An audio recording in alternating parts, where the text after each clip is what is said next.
Oke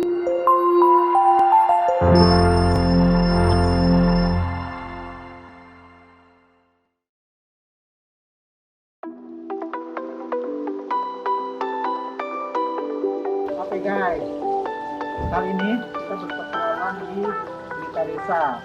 Jadi Pelita Desa itu adalah komunitas yang dia membangun ekosistem industri tapi berbasiskan budaya masyarakat. Juga selain itu kali ini kita akan fokus membahas kepada budidaya ikan koi yang komunitas Pelita Desa melibatkan dari masyarakat sekitar sini untuk kebersamaan ikan, untuk pendidikan ikan. Untuk lebih detailnya kita akan kupas tuntas tentang proses bibit budidaya ikan koi dari pendidikan sampai bisa dijual ke pasar internasional.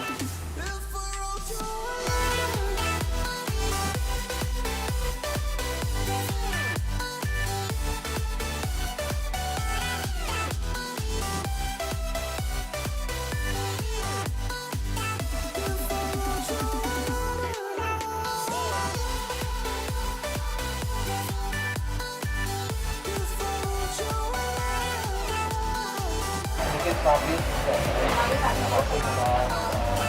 ya. Ikan koi ini emang ikonik ya, tawar. Selama ini kan hanya Jepang yang terkenal koinya. Di Indonesia ini sangat potensial, baik itu pasar lokal atau pasar ekspor. Dan kita jalani sekarang ini, kita membantu para seller di Indonesia untuk mengirimkan ikan koi-nya ke luar negeri melalui Minaku.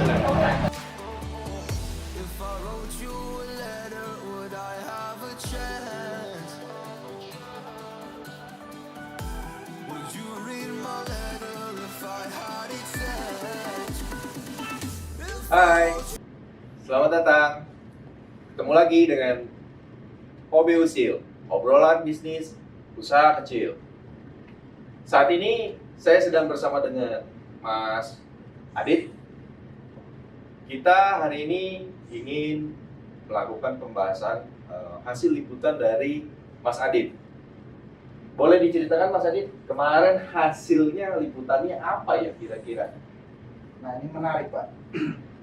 Jadi kemarin saya itu sudah datang ke ada komunitas pemberdayaan masyarakat namanya Pelita Desa.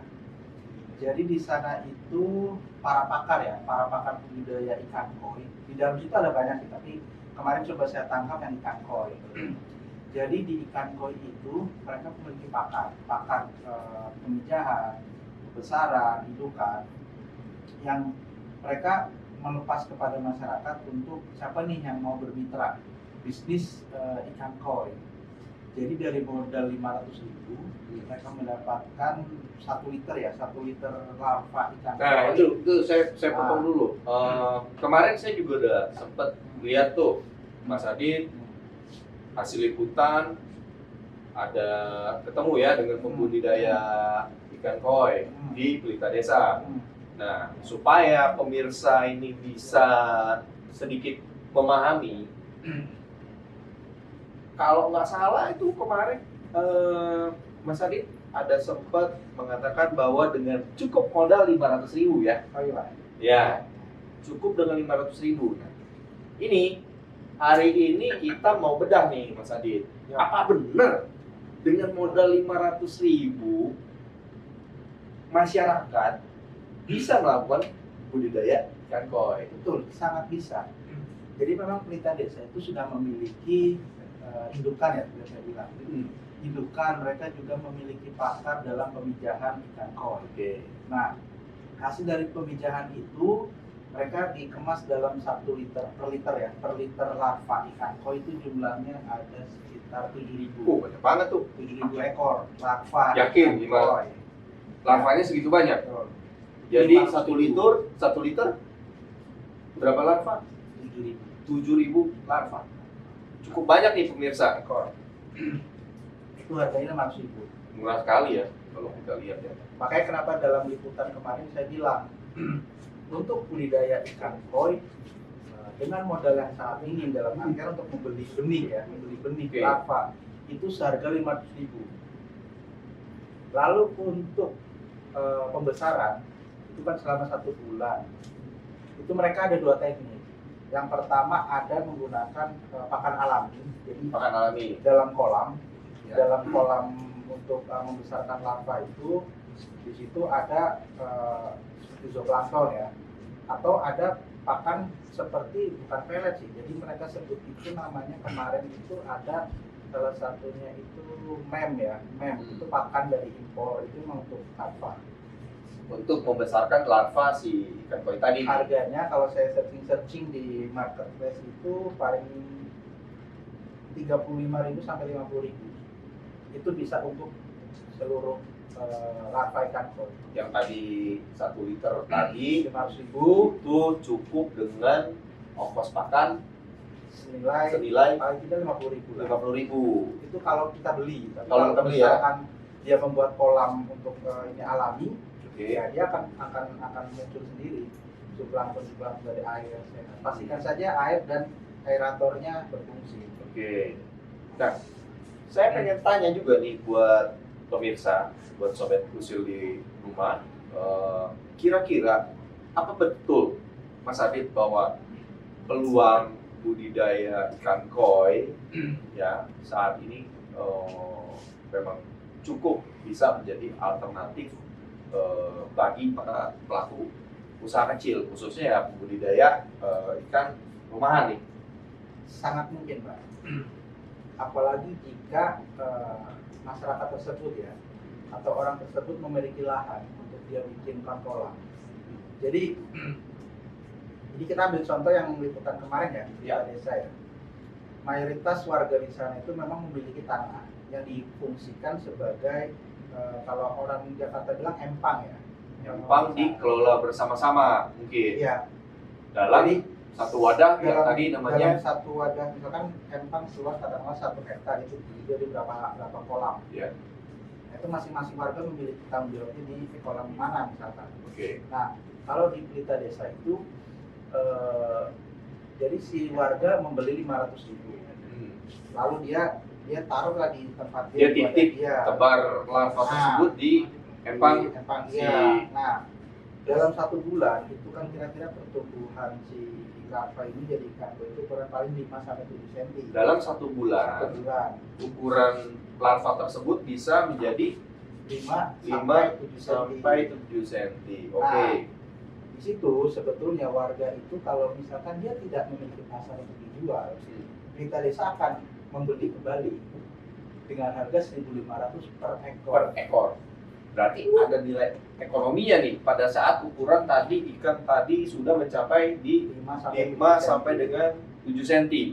Jadi pemirsa dari larva yang dibeli senilai 500.000 ya dengan masa jeda 1 bulan larva tersebut bisa menjadi ikan koi kecil ya, Iya. masih kecil ya dengan ukuran 5 sampai dengan 7 cm dengan nilai ekonomi sekitar 1.500. Tingkat Kurang lebih, kematiannya kalau menurut info kemarin itu ada 20%. 20% Dari 7 mortality rate-nya dari 7.000 larva. Boleh saya sambil hitung nih ya, Boleh. selanjutnya kita bantu juga untuk pemirsa atau sobat usil di rumah, berapa sih kira-kira potensi dari bisnis pembudidaya ikan koi di rumahan? bulan pertama. Jadi kalau menurut asumsi ya, menurut asumsi saya nih, dari larva 7.000 ekor, let's say kita bilang mortality rate-nya itu di 20%, asumsinya mungkin sekitar 5.600. Betul. Ya, Betul. Yang berhasil hidup. yang berhasil hidup ya. Oke, kalau misalnya yang 5.600 ekor ini berhasil di ukuran 5 sampai dengan 7 cm ya, ini cukup menarik Mas Adit. Betul. Nilai ekonomis daripada bibit ikan koi tadi ini menurut hitungan saya nih ada di 8,4 juta. Nah ini apa benar gitu loh? Yang terjadi di lapangan seperti itu. Hanya dengan modal 500.000 ada peluang bahwa si pelaku pembudidaya ikan koi bisa mendapatkan potensi profit lah kalau kita katakan. Nah, pertanyaannya mungkin buat pemirsa, berapa sih sebenarnya biaya perawatan kolam untuk melakukan budidaya ikan koi ini? Kalau dari larva ya, dari larva sampai umur 5 sampai itu 1 bulan pertama lah ya, Oke. 5 sampai 7 cm.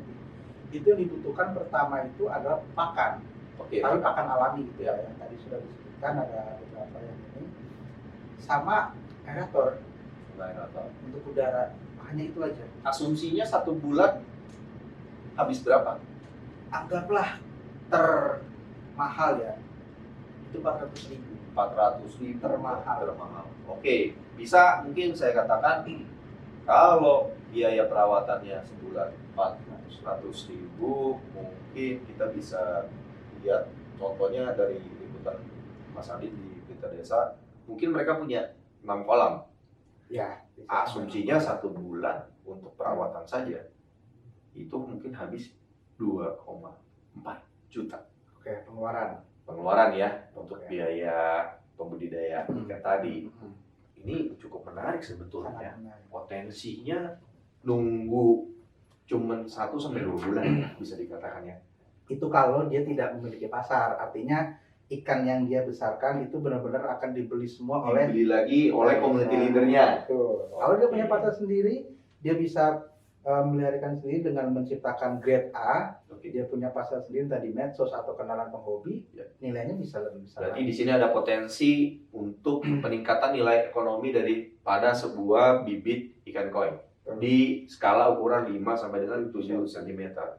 Di mana contohnya bisa kita sampaikan bahwa di Pelita Desa mereka memiliki community leader yang siap untuk membeli kembali hasil budidaya ikan koi tersebut di angka 1.500 kurang lebih ya per ekor. Nah, untuk ukuran di bulan berikutnya ya, Ya. dari larva Di bulan kedua lah bulan bisa kedua, kita. itu ukurannya biasanya itu ada di 10 cm sampai 15. Oke, Tapi lebih seringnya sih 10 cm sampai 12 cm. oke, itu itu rata-rata itu ya. yang hasil dari liputan ya. Oke. Itu kalau seandainya dibeli oleh Pelita Desa itu per ekornya 3.500. Oh, berarti lebih naik lagi nilai ekonomi ikan berdasarkan besar ukurannya ya. Artinya Sampai 3.500. otomatis dong bahwa balik lagi kalau kita bicara keuntungannya pasti lebih meningkat dibanding 1 bulan pertama. bulan pertama. Kalau tingkat kematian tetap Tingkat Akan kematian tetap ada. akan ada, tetap Akan akan ada. Tingkat kematian akan ada. di bulan kedua tuh biasanya informasi yang kemarin didapat berapa Sama persen? sih, kalau untuk lagi pengalaman mereka tetap ada di 20% rata-rata. Oke. Ini kalau saya analisa mungkin dari 7.000 setelah dia berjalan proses 2 bulan pembiakan, asumsinya mungkin yang bisa jadi di kisaran 3.000 ekor. Mungkin Sekitar ya segitu sampai 3.000 ekor sampai. tetap dalam 3.000 ekor itu akan dikelola ditampung di 6 kolam lah ya asumsinya ya. Kalau kita bicara di ekosistem Pelita Desa ya. Betul. Boleh dibilang di sini biaya perawatan otomatis masih belum berubah dong karena Ya, skala ukuran. secara signifikan tidak berubah. Paling ada penambahan sedikit itu pun di pakan. Dipakai. Karena usia ikan yang sudah di 2 bulan itu dengan ukuran yang lebih besar, otomatis kebutuhan pakan dia bertambah. Berarti kalau kita analisa dari nilai ekonomi yang bertambah 3.500 per ekor, kemudian jumlah bibit ikan koi yang berhasil hidup lah katakanlah ya, mungkin di angka 3.000-an, itu asumsinya masih dapat profit sekitar 7,8 juta loh. Itu besar. Ya. kalau kita bicara keuntungan, sebetulnya kan nggak mudah punya ikan, katakanlah ikannya 3.000 ekor dengan ukuran yang 10 sampai 12 cm. Ya kan? Jualnya kemana? Sama, kalau seandainya si pembudidaya tidak memiliki pasar untuk dijualkan, jaminan Pelita Desa akan membeli itu pasti. Kenapa? Karena pemasaran Pelita Desa itu sudah sampai di luar negeri. Itu kemarin di liputan Obeosil sebelumnya juga sempat ada, kita ulas, kita bertemu dengan CEO Minaku ya, salah satu transhipper. Itu juga permintaan terhadap ikan koi dari luar negeri cukup besar. Bahkan nilainya itu bisa sampai $50 per ekor. Oke. Berarti ada satu lagi nih vehicle atau perantara untuk membantu penjualan. Betul ya. Betul. Jadi boleh dibilang ekosistemnya cukup baik dong untuk membantu Dari hulu ke hilir sudah, pelaku usaha kecil ini ya. ya dari hulu ke hilir sudah memiliki rantai ya, memiliki rantai yang memang ini sudah berjalan. Berdasarkan hasil liputan ini sudah berjalan. Makanya saya juga pengen klarifikasi di sini. Mas Adit kemarin berhasil meliput secara lapangan. Itu kan boleh dibilang cukup menarik sih ya. Dengan modal 500.000 orang bisa melakukan budidaya ikan koi secara boleh dibilang secara mandiri kali ya. Melalui ekosistem Pelita Desa. Dan apa betul untungnya ada gitu loh. Dan ternyata betul ya, ternyata betul bahwa pembudidaya ikan koi di bawah komunitas Pelita Desa cukup dibantu dengan adanya ekosistem Betul. termasuk rantai penjualannya Betul. ke luar negeri. Artinya bahkan gini, ketika seorang budidaya itu aktif di medsos, mungkin dia juga pandai bahasa Inggris, bisa masuk ke grup-grup penghobi ikan hias di luar negeri.